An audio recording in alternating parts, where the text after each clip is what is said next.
কক্সবাজারে গেছেন এনসিপির শীর্ষ 5 নেতা। তারা হচ্ছেন সার্জিস আলম, হাসনাত আবদুল্লাহ, নাসিরউদ্দিন পাটোয়ারি, তাসনিম জারা এবং খালেদ সাইফুল্লাহ। এই মুহূর্তে সহকর্মী কামরুল ইসলাম মিন্টু আছেন আমাদের সাথে, তার সাথে যুক্ত হব বিস্তারিত জানার জন্য। মিন্টু, আমরা যতটুকু জানতে পেরেছি এনসিপির নেতারা অবকাশ যাপনের জন্য কক্সবাজারে গেছেন। তাদের কোনো রাজনৈতিক কর্মসূচি আছে কিনা, তারা কোথায় উঠেছেন, বিস্তারিত যদি আমাদেরকে একটু জানান।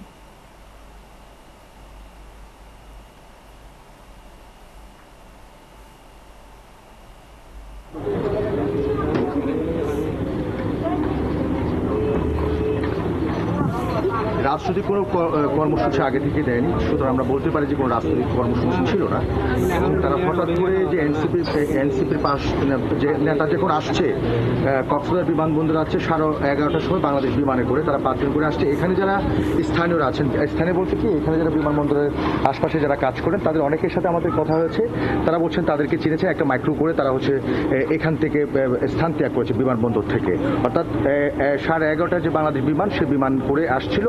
এই বিমানবন্দর থেকে তারা যে কক্সবাজারে ঢুকেছে। আবার আমরা যে তথ্যটা পাচ্ছি সেটা মূলত তারা যে রয়্যাল টিউলিপ, যেটা উপর বলা হচ্ছে, সেই হোটেলে তারা অবস্থান করছে। এই 5ই আগস্টের আজকের এই দিনে, অভ্যুত্থানের এই সময়ে, বিজয়ের এই দিনে তারা অবকাশ যাপনে আসবেন সে ধরনের ধারণা কেউ করতে চাচ্ছে না সচেতন মহল। তারা অন্য কোনো কারণে, অন্য কোনো বিষয় নিয়ে, রাজনৈতিক বিষয় নিয়ে তারা হয়তো আসছেন, কিন্তু কোনো প্রোগ্রামও কিন্তু নেই। অর্থাৎ এখানে এনসিপি যে নেতৃবৃন্দ আছে তাদের সাথে কথা বলেছি, তারাও বিষয়টা অবগত নয়। কিন্তু আমরা বিমান কর্তৃপক্ষ বা বিভিন্ন সংশ্লিষ্ট দায়িত্বশীল জায়গা থেকে আমরা নিশ্চিত হতে পেরেছি তারা এখানে এসছেন।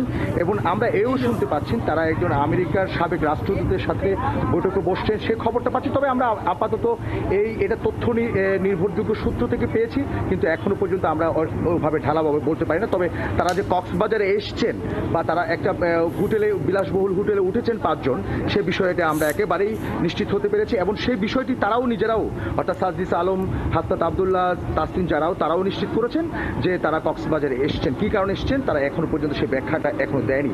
আমরা মনে করছি 5টার সময় আবার তারা কক্সবাজারে ব্যাক করবেন, সে খবরটা আমরা পাচ্ছি। তাহলে মাঝখানে যে ঘটনা, কোনো ধরনের আনুষ্ঠানিকতা, রাজনৈতিক অবস্থা কেউ নেই। এই বিষয়টি জানবার কারণে সবার মধ্যে একটা কৌতূহল কাজ করছে। কারণটা যে আজকের এই দিনটা খুবই গুরুত্বপূর্ণ তাদের জন্য। কারণ এই সময়ে যে ফ্যাসিস্ট সরকার পতন হয়েছিল, বিভিন্ন অনুষ্ঠান আছে ঢাকায়, কিন্তু এই সময়ে গুরুত্বপূর্ণ এনসিপির 5 জন নেতা কক্সবাজারে কেন, এটা নিয়ে প্রশ্ন উঠছে। সর্বশেষ 11:30টায় তারা কক্সবাজারে এসেছিলেন এবং বিমানবন্দর থেকে তারা রয়্যাল টিউলিপের দিকে গেছেন এবং সেই রয়্যাল টিউলিপে এখনো পর্যন্ত তারা অবস্থান করছেন এবং 5টার সময়, খুব সম্ভবত 5টার সময় কক্সবাজার ত্যাগ করবেন। সেই খবরটা আমাদের কাছে আছে।